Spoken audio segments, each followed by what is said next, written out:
सब लोग पूछते हैं कि मुसलमान ने वोट नहीं दिया या ओबीसी ने वोट नहीं दिया। ये प्रश्न जो सपा वाले ये कह रहे हैं ओबीसी ने वोट नहीं दिया।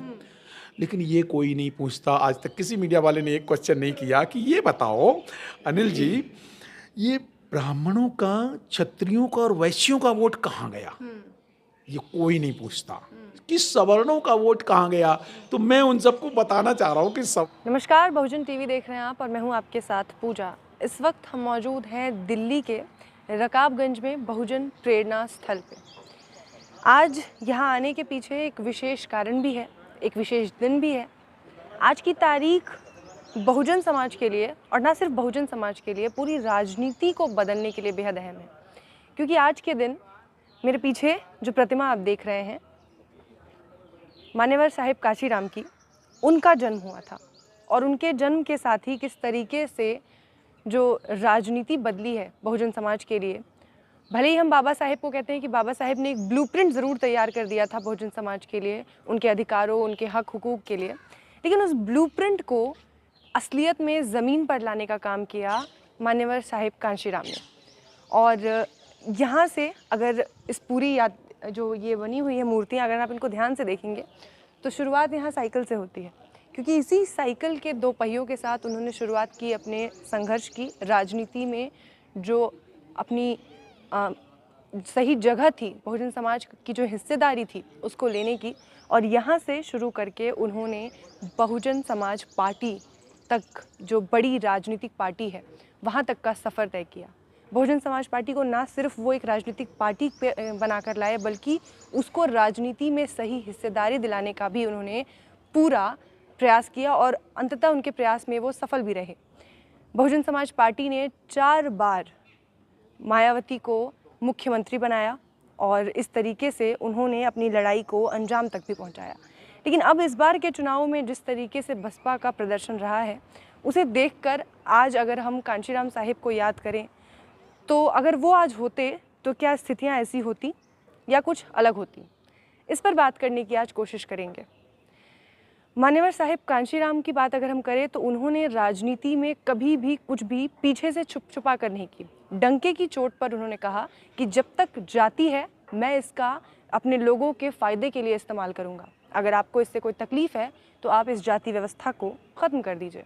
उन्होंने कभी भी ये जो जाति व्यवस्था है, जिस पर चुनावों के आज आकलन होते हैं, जातिगत अलग अलग राजनीति होती है, उसको उन्होंने खुलेआम सीधे तौर पर राजनीति में लाने का काम किया। उन्होंने अपने लोगों को इकट्ठा किया, जाति के नाम पर ही सही, पर उनको जागृत किया। और उनके बारे में एक नारा है जो बेहद प्रचलित है, जिसे कहा जाता है कि काशी तेरी नेक कमाई, तूने सोती कौम जगाई। अब सवाल ये है कि जिस कौम को जगाने का श्रेय काशीराम साहिब को दिया जाता था, वो कौम क्या फिर से एक बार गहरी नींद में जाती हुई नजर आ रही है? उस कौम की नींद क्या इतनी गहरी हो गई है कि अब बहुजन समाज पार्टी को, जिसको अपने कोर वोटर्स पे बहुत यकीन था, वो कोर वोटर भी अब उनका नहीं रहा है। जो वोट शेयर की बात की जाती थी, वोट शेयर भी अब बहुजन समाज पार्टी का कम होता जा रहा है। यहाँ क्योंकि इस वक्त हम बहुजन प्रेरणा स्थल में हैं, तो आपको साथ ही इस जगह के भी थोड़े दृश्य दिखा देती हूँ। बेहद खूबसूरती से इसको डिज़ाइन किया गया है और यहाँ हर तरफ आपको काशीराम साहिब की बड़ी बड़ी ऐसी स्मृतियाँ, बाबा साहेब और साथ ही मायावती की भी प्रतिमाएं आपको देखने को मिलेंगी। तो क्योंकि आज उनकी जयंती है, तो आज उनके चरणों में उनके जितने भी भक्त हैं, जो चाहने वाले हैं, उन्होंने पुष्प अर्पित कर रखे हैं। और यहाँ जो पूरी बहुजन समाज के 7 महापुरुष, यहाँ आप इनकी तस्वीर देख सकते हैं।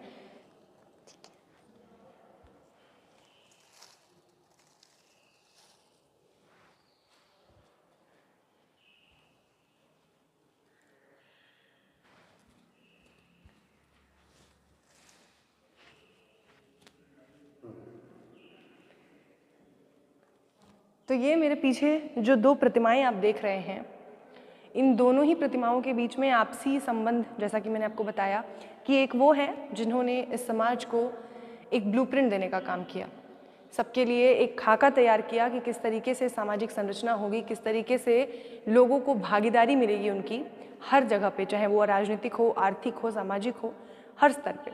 लेकिन उस राजनीतिक व्यवस्था को, जहां लोगों को समानता दिए जाने की बात की जा रही थी, उसको धरातल पर लाने का काम किया मान्यवर काशीराम साहिब ने। और काशीराम साहिब इसीलिए आज राजनीति में एक बड़ा नाम है, लोग उनकी इतनी कद्र करते हैं। बहुजन समाज पार्टी को उन्होंने अस्तित्व में लाकर बहुजन राजनीति को अस्तित्व में लाया असल मायनों में। और आज उनकी बहुजन समाज पार्टी की जो स्थिति है, जो हाल हमने देखा है इस बार के चुनावों में, विधानसभा चुनावों में, उसे लेकर कहीं ना कहीं निराशा भी है। लेकिन बहुजन समाज पार्टी को स्थापित करते वक्त जो विचार रहे होंगे काशीराम साहिब के, उससे आज की जो स्थिति है वो बिल्कुल उलट है।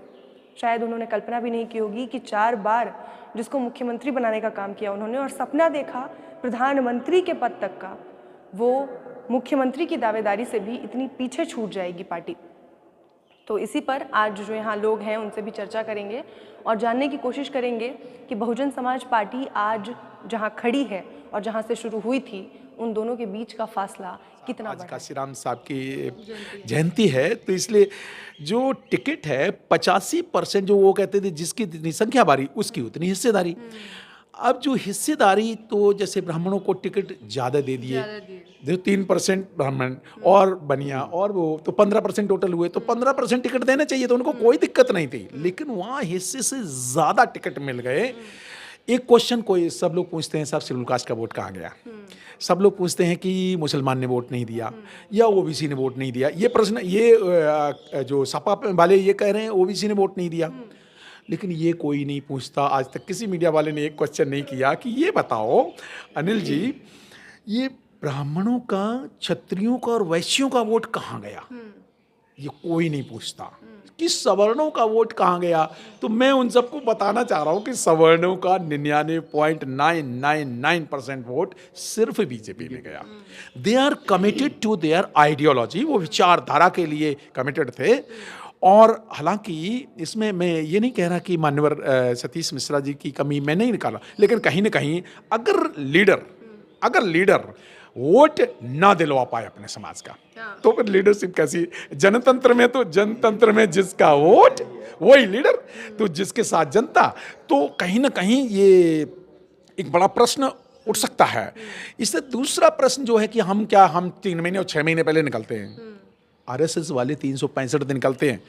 हमने क्या सावित्रीबाई फूले जयंती की? हमारे भी तो महापुरुष हैं, देखिए यहाँ कितने सारे महापुरुष हैं।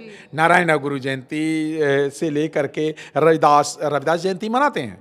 लेकिन क्या हमने कबीर जयंती, रविदास जयंती के अलावा, मान्यवर काशीराम साहब जयंती और बाबा साहब अम्बेडकर जयंती के अलावा जितने भी महापुरुष हैं उनकी जयंतियाँ मनाई, या उनके सामाजिक कार्यक्रम?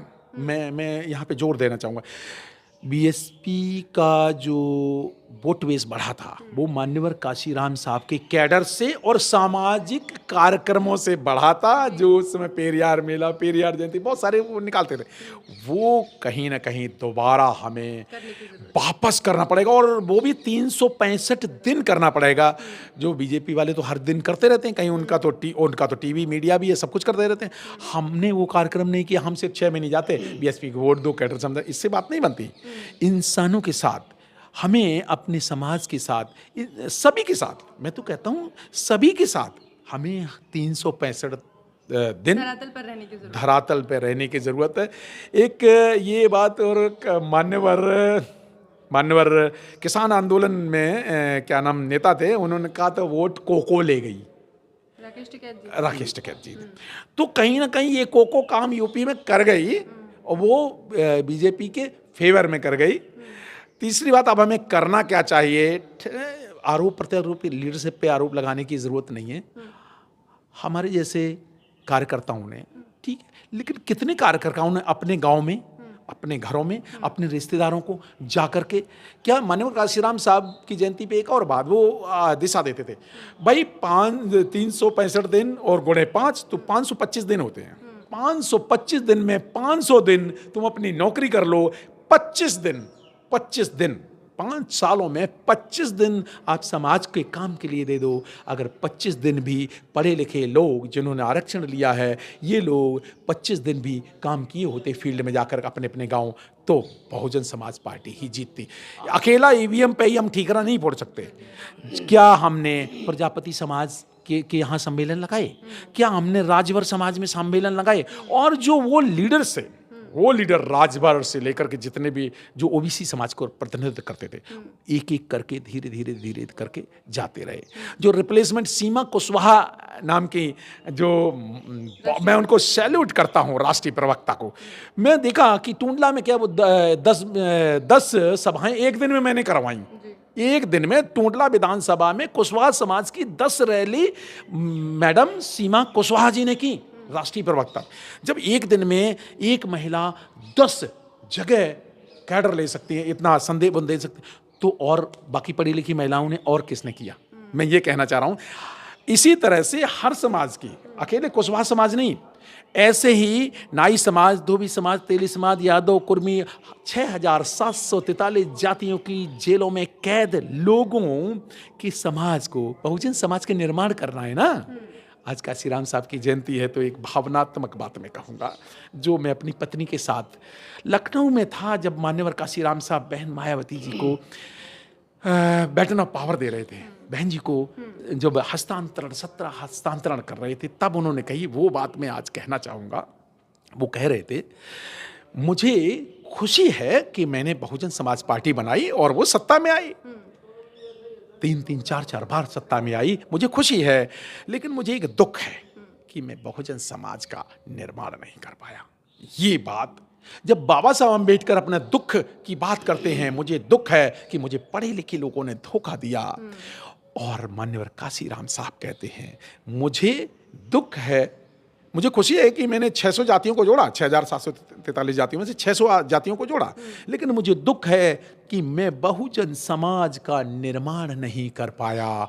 कहीं ना कहीं आज अगर हम हारे हैं, अगर हमारी सीटें हारी हैं, विचारधारा नहीं हारी है, महापुरुषों की विचारधारा कभी हारेगी? पूजा जी बहुत जल्दी जीते, कांग्रेस 77-75 में हारी थी, 77 में बीजेपी दो सीटों पे थी, 2 सीटों पे थी। कब? जब बीजेपी का आंदोलन बहुत भारी तरह से था, जब वो मंदिर ढा दिया गया, मंदिर आंदोलन, तब वो कितने सीटों पे? 2 पे थे। आज आ गए ना, क्यों? तो विचारधारा, वो विचारधारा के लिए काम करते रहे, तो विचारधारा तो ये हारने वाली नहीं। दोबारा से हम पूर्ण सत्ता में आएंगे, पूर्ण बहुमत में वहां भी आएंगे और केंद्र में भी आएंगे। बहुत शुक्रिया। तो ये वो तमाम लोग हैं जो लगातार जुड़े रहे हैं बहुजन समाज पार्टी से, कैडर से, और उनके अंदर अभी भी उम्मीद है, क्योंकि उन्हें लगता है कि राजनीतिक पार्टी से ज़्यादा ये मिशन है, और मिशन से जुड़े हुए लोग कभी हार नहीं मानते। असफलता एक चुनौती तो है, बिल्कुल स्वीकार करो। क्या कमी रह गई देखो और सुधार करो। बिल्कुल। तो ये लोग, बहुत शुक्रिया आप सभी का, बहुत धन्यवाद।